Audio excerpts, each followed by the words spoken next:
Contract वाली बहू। नरेश की माँ अपने बेटे से मिलने दिल्ली आ रही है। इस बात का पता चलते ही नरेश के दिल में हलचल मच जाती है। नरेश अपनी माँ के स्वागत की तैयारी में लग जाता है। साथ ही उसे डर भी सताने लगता है कि उसकी माँ कहीं अपनी पुरानी जिद पर फिर से बैठ ना जाए।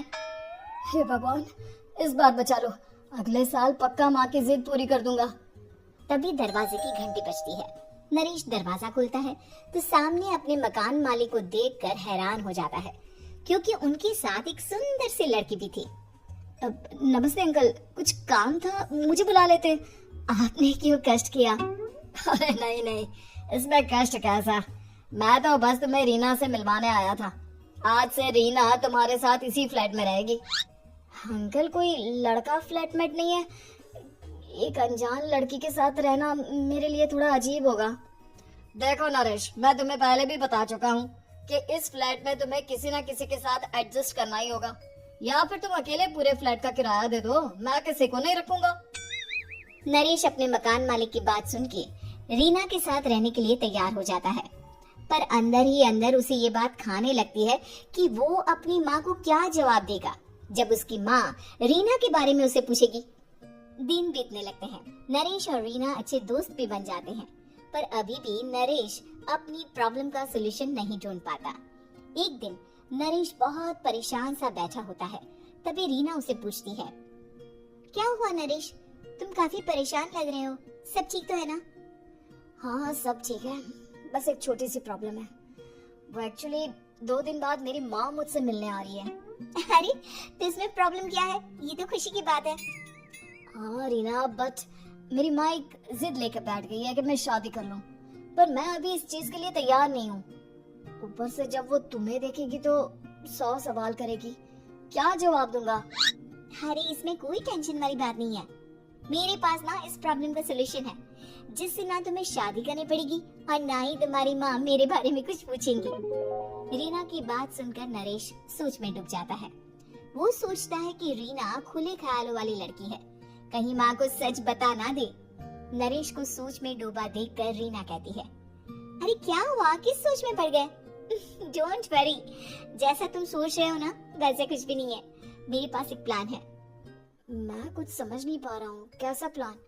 मैं समझाती हूँ। हम ना एक कॉन्ट्रैक्ट मैरिज कर लेते हैं। फिलहाल मेरे पास जॉब नहीं है, तो तुम इस रूम का किराया दे देना जब तक तुम्हारी माँ यहाँ रहेंगी, सिर्फ तब तक। और तुम अपनी माँ से कह देना कि मैं तुम्हारी पत्नी हूँ, इससे वो मेरे यहाँ रहने पर कोई सवाल भी नहीं करेंगी। अरे बात तुम्हारी ठीक है, पर माँ से झूठ बोलना, ना बाबा, मैं ये रिस्क नहीं ले सकता। कोई और आइडिया दो ना तुम। देखो, मंजूर हो तो बोलो, वरना सच बता दो, मुझे कोई प्रॉब्लम नहीं है। रीना की बात सुनकर नरेश सोच में डूब जाता है। बहुत सोचने के बाद जब उसे कोई रास्ता नहीं मिलता तो वो रीना के बताए हुए रास्ते पर चलने के लिए तैयार हो जाता है। वो रीना से बात करता है और अपनी माँ की पसंद और नापसंद के बारे में बताता है। रीना भी नरेश की सभी बातों को ध्यान से सुनती है, ताकि कहीं उससे कोई गलती ना हो जाए। आखिर वो दिन भी आ जाता है जब नरेश की माँ उससे मिलने दिल्ली आ जाती है। नरेश अपनी माँ को फ्लैट पर लेकर जाता है। जैसे ही नरेश की माँ फ्लैट के अंदर जाती है, रीना उसके पैर छू लेती है। ये देखकर नरेश की माँ थोड़ी घबरा जाती है और नरेश से पूछती है, अरे बेटा नरेश, ये कौन है? माँ, ये आपकी बहू रीना है। माफी चाहता हूँ, सब कुछ इतनी जल्दी में हुआ कि आपको बता ही नहीं पाया, इसलिए सोचा कि क्यों ना आपको सरप्राइज दिया जाए। अरे बेटा, मैं तो बस तेरा घर बसा हुआ देखना चाहती थी। हाँ, बहुत अरमान थे अपनी इकलौती बेटी की शादी को लेकर, लेकिन कोई बात नहीं, शायद किस्मत को यही मंजूर होगा। ये कहते ही नरेश की माँ रीना को गले लगा लेती है। रीना बेटिया, मेरा बेटा ना थोड़ा नादान है, पर तुम काफी समझदार लगती हो, और मैं जानती हूँ कि तुम इसका बहुत अच्छे से ध्यान रखोगी। माँ, आप चिंता मत कीजिए, मैं सब संभालूंगी। नरेश की माँ अपने बहू और बेटे के साथ खुशी खुशी रहने लगती है। दिन बीतने लगते हैं। नरेश की माँ और रीना का रिश्ता बहुत मजबूत होता चला जाता है।